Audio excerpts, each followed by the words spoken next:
Buenos días, buenas tardes. En este vídeo vamos a hablar sobre la obra científica de Jean-Baptiste Lamarck. En ella vamos a analizar muchas de sus publicaciones, así como los diversos principios que establece sobre diversas ramas del conocimiento. En este caso, en la primera entrega, el primer vídeo, vamos a hablar de la materia inorgánica, de la configuración geológica del planeta Tierra, y acabaremos hablando sobre el origen de la vida orgánica a partir de la materia inorgánica. En la actualidad diferenciamos la materia orgánica y la inorgánica, y decimos que la materia inorgánica permanece así desde el principio de los tiempos, que no está sujeto a cambios que no sean físico-químicos, mientras que la materia orgánica sí presenta cambios y reestructuraciones moleculares constantemente que influye a otra materia orgánica y a su vez es influida por otra materia. Pero bien, esta división entre lo orgánico y lo inorgánico no la vemos en la obra de Lamarck. Lamarck, por el contrario, establece que los mismos cambios que se producen en la materia orgánica se producen también en la inorgánica. Por lo tanto, él no establece una división entre lo orgánico y lo inorgánico. Y por lo tanto, él, por así decirlo, sí creará una evolución, entre comillas, de los minerales y de las rocas. Al igual que las especies orgánicas evolucionan, las especies inorgánicas, decimos rocas y minerales, también evolucionan. Y en base a los mismos principios o cambios cuantitativos y cualitativos que observamos en las formas orgánicas de la vida. Cito literalmente a Lamarck: la molécula integrante de toda sustancia compuesta cualquiera puede cambiar su naturaleza, es decir, puede sufrir cambios en el número y en las proporciones de los principios que la componen. Luego más tarde hablaremos sobre las diversas transformaciones que se producen en las rocas, pero antes hablaremos sobre la configuración geológica de la superficie terrestre, es decir, de cómo se ha dado forma a lo largo de los tiempos, de los miles de siglos, a la corteza terrestre que actualmente observamos, cómo ha sido posible llegar a este estado de cosas. Los ríos desgastan las montañas, las superficies más elevadas, y por sus laderas van puliendo, por así decirlo, la corteza, van desgastando estos sedimentos que se forman por el desgaste de los ríos, llevando los sedimentos de las tierras más altas a las tierras más bajas.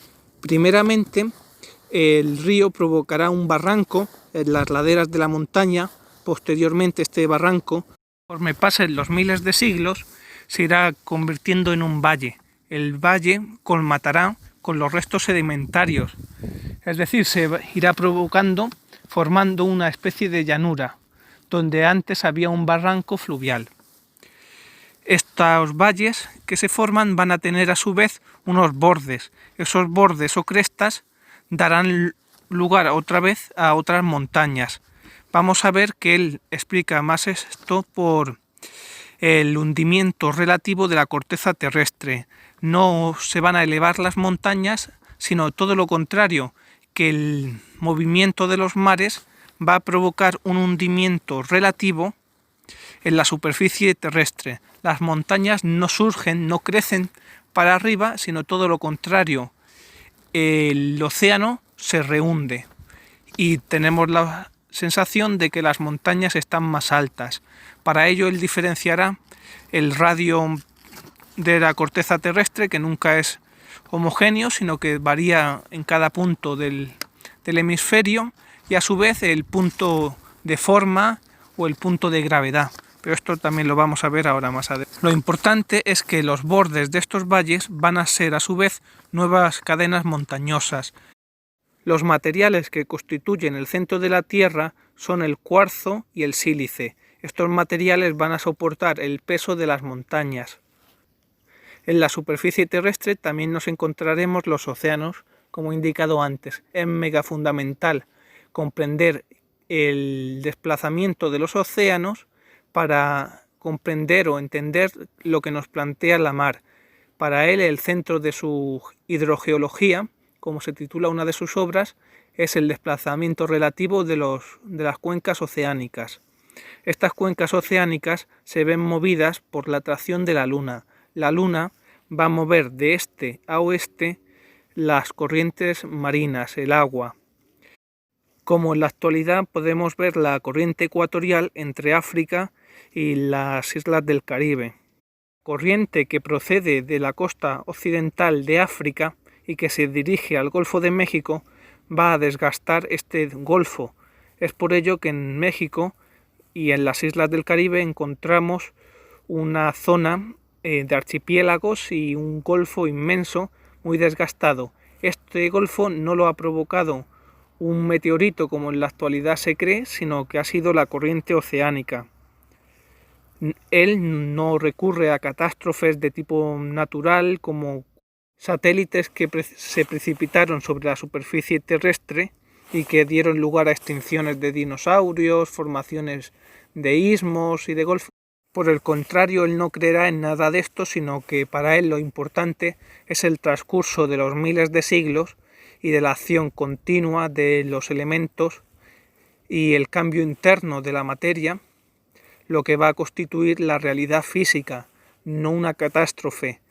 Estas doctrinas, que también surgieron, por ejemplo, de la mano de Cuvier, una persona que trabajó junto con Jean-Baptiste Lamarck en el Parque Botánico de París, sí abogaba por catástrofes, pero vemos que Lamarck no acepta estas cosas.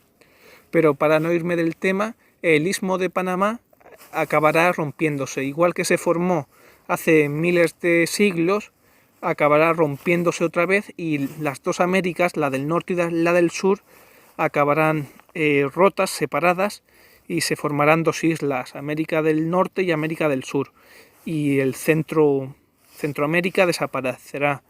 Panamá dejará de existir, Honduras, Guatemala, todos estos sitios serán arrasados por la corriente oceánica en el fin de los tiempos.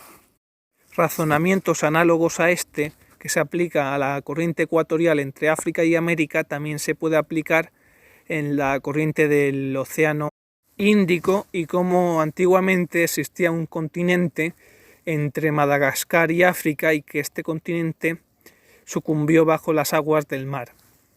Como ya he adelantado antes, el radio terrestre es muy importante para su planteamiento teórico. Cito textualmente una de sus palabras.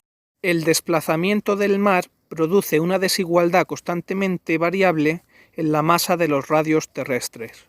Visto que entiende por hundimiento relativo de la corteza terrestre a causa de los mares, vamos a ver cómo da una explicación sobre el origen de los distintos minerales. Como ya he adelantado antes, es muy importante entender que él no considera que la materia orgánica sea separable de la inorgánica o que la inorgánica a su vez sea separable de la orgánica. Él establece una especie de monismo filosófico entre ambas sustancias y no se plantea realmente un origen como actualmente denominamos la teoría del Big Bang o algo parecido. Para él no hay nada que se parezca a esto. De esta manera, los minerales y rocas que ahora actualmente vemos no son los mismos que hace miles de años. Realmente, el mineral que vemos ahora es algo momentáneo, instantáneo de este instante, pero está en constante mutación. Anteriormente a nosotros era totalmente diferente y después de nuestro tiempo volverá a ser otra cosa diferente. Las rocas que vemos en la actualidad han sido influenciadas por la materia orgánica, de tal manera que los corales y los moluscos habrían dado lugar a las calizas actuales. Lo que nosotros ahora entendemos por caliza realmente son restos fósiles de corales y moluscos.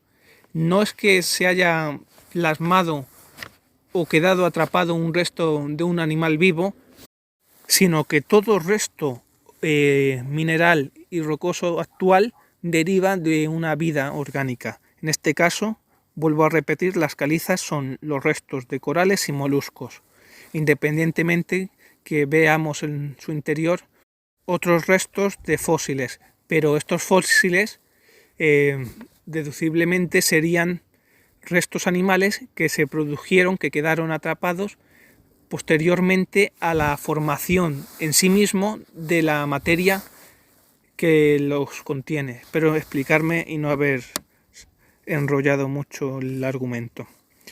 Las verduras, a su vez, producirían el humus y la arcilla que vemos en la actualidad.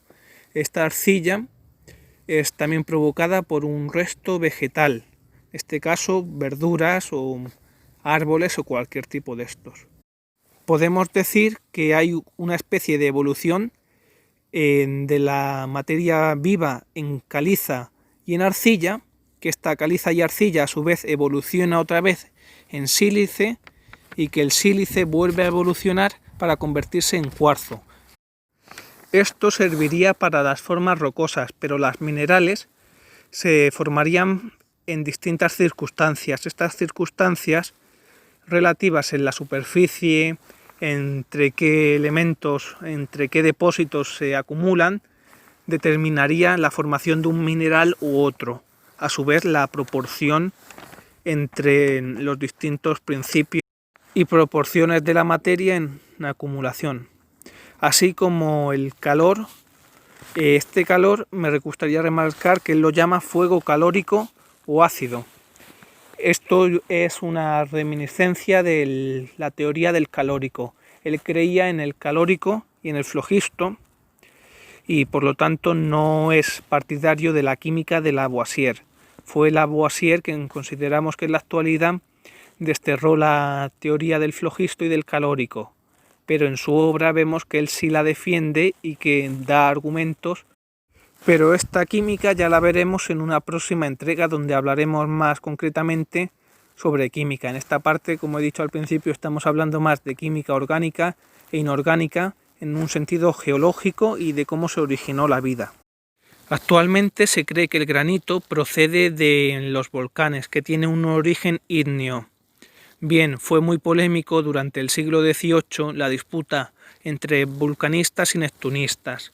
De esta disputa yo hablo en uno de mis vídeos que se llama Protogaea, Geología de Leibniz, publicado en este mismo canal de YouTube que podéis consultar si queréis. La cosa es que hubo dos corrientes científicas, una que abogaba porque las rocas tenían un origen volcánico y otro que tenían un origen sedimentario.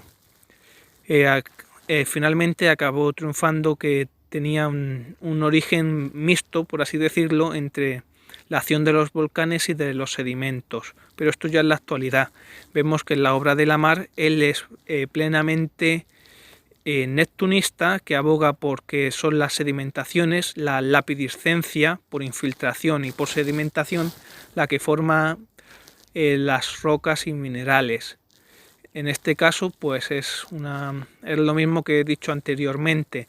Los océanos son mega fundamentales para comprender su obra. El granito, él le da un origen sedimentario básicamente porque los elementos que lo constituyen, es decir, el feldespato, el cuarzo y la mica, tienen a su vez un origen orgánico.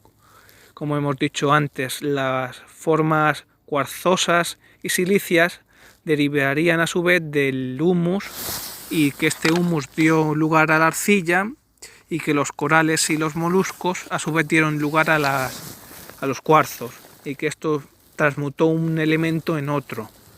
Por lo tanto, si los elementos que constituyen el granito tienen un origen orgánico, a su vez el granito lo tiene también. Y las montañas más altas pues son las que más granito tienen, porque son las que tienen una mayor antigüedad. Se ha dado un mayor tiempo, más miles de siglos en formarse, que las montañas más pequeñitas o los valles y las cuencas que aún se estarían formando. También en el vídeo anteriormente publicado de Leibniz y su geología, pues he desarrollado que entendía Leibniz por el origen de la corteza terrestre.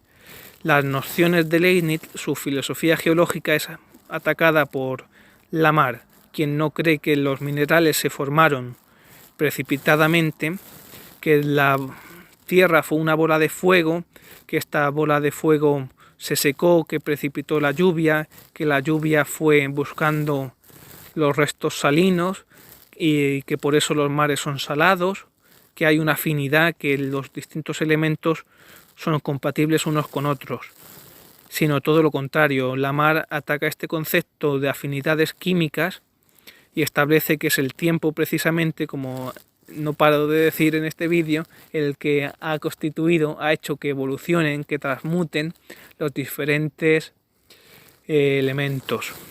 Tan importante es la escala de tiempo en Lamarck, pues debemos hablar sobre la periodización de estas escalas. Sobre todo voy a hablar sobre el carbonífero. El carbonífero, como su nombre indica, procede del carbón, porque en este periodo geológico se encuentran vastísimas extensiones de carbón. Lamarck nos dice que los continentes tenían, de aquella época, que no son los mismos que ahora, tenían unas vastas extensiones de bosques y que por el hundimiento relativo de la corteza terrestre se provocaron avalanchas de barro, de arcillas, y que estas avalanchas cubrieron los restos vegetales que había en estos continentes y que por lo tanto quedaron sepultados para siempre debajo de los restos arcillosos, dando así lugar a los que actualmente conocemos como minas de carbón y el periodo carbonífero. Para ilustrar esto me gustaría marcar un ejemplo que hay en la actualidad, pero que no está en la obra de Lamarck, que es el de los árboles verticales en distintos sedimentos. Vemos que hay troncos fósiles que no respetan una escala sedimentológica, que vemos que atraviesan verticalmente distintas capas de sedimentos.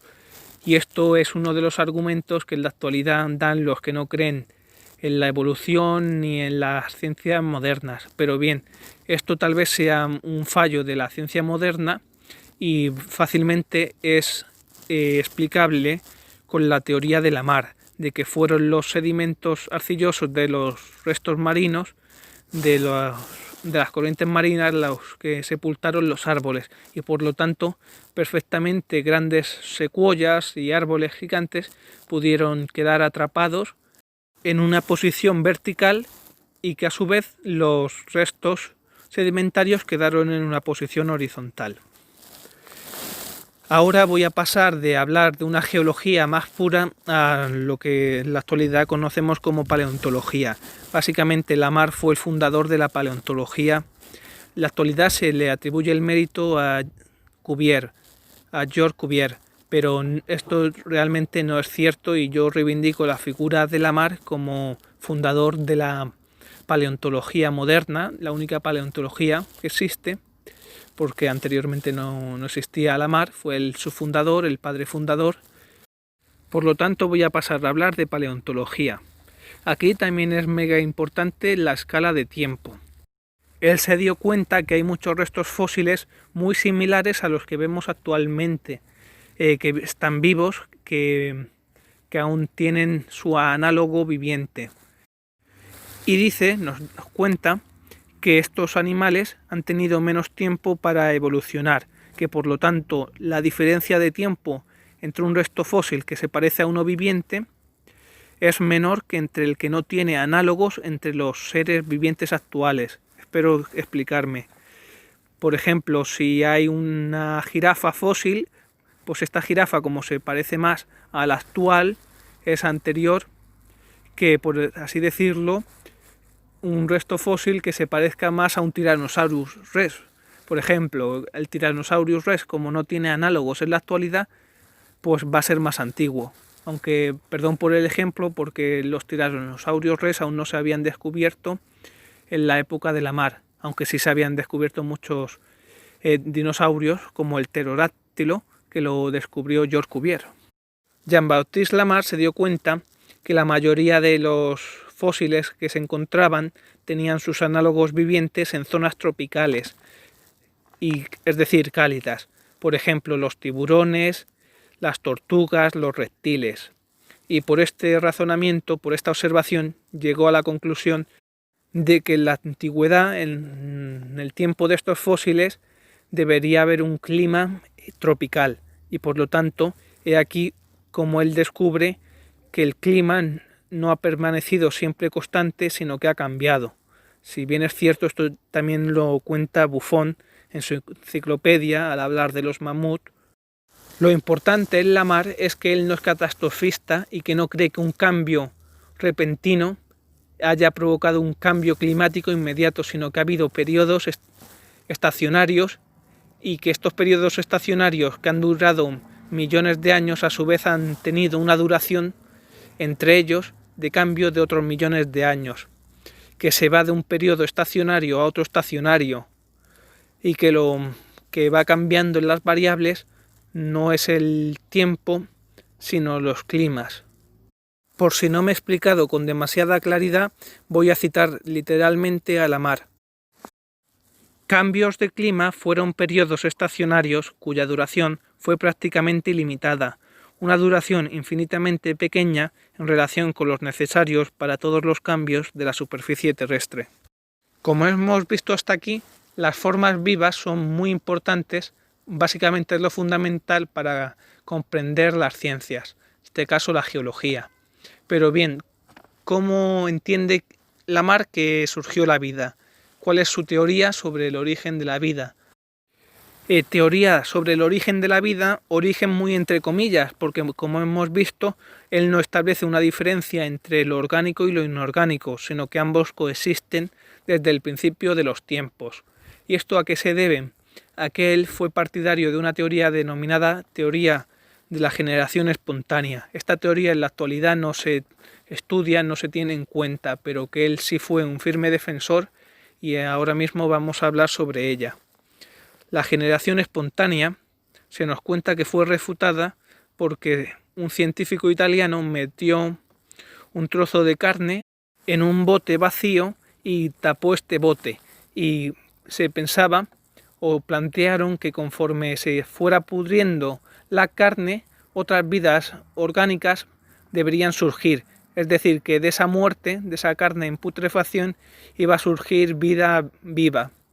Pues bien, esto no es una refutación propiamente dicha de las teorías sobre la generación espontánea, sino todo lo contrario, es una refutación de la teoría aristotélica de que de la muerte surge la vida, pero esto no va a ser defendido por Lamarck, puesto que él tiene una teoría sobre el origen de la vida en las profundidades de los océanos, no en la materia en descomposición, sino que fueron pequeñas partículas en suspensión en el lecho marino, en el agua de los océanos, que provocó o que por algún caso extraño formó una agrupación, que estas agrupaciones, a su vez por el ir y venir de las corrientes oceánicas, crearon conductos.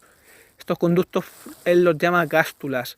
Estas gástulas fueron unas tuberías, por así decirlo, como actualmente conocemos a los vasos sanguíneos, las venas, el tubo intestinal, pero de una pequeña agrupación de materia inorgánica en las profundidades del océano, que de esta ir y venir de las corrientes, esta materia fue adquiriendo vida. ¿Cómo? El primer paso para adquirir la vida sería el ingerir a otros seres vivos, es decir, alimentarse. Por esta gástula pasaría a su vez otra materia que pasaría a recomponer el cuerpo desgastado de esta pequeña agrupación, puesto que del ir y venir se desgastaría la gástula de la que estamos hablando, y por lo tanto es una de sus primeras necesidades vitales para tener vida el recomponerse, el de reconstruirse. Esta reconstrucción se realiza, como acabo de indicar, ingiriendo otro tipo de materia. Por poner un ejemplo ilustrativo, esto sería más o menos la vida de los líquenes. Por lo tanto, he aquí la teoría de la generación espontánea según Lamarck. Las gástulas que se formaron dentro del océano tuvieron unos instintos primitivos de reconstrucción, de alimentarse, y que así por los millones y millones de años fueron adquiriendo un sistema nervioso, una circulación sanguínea.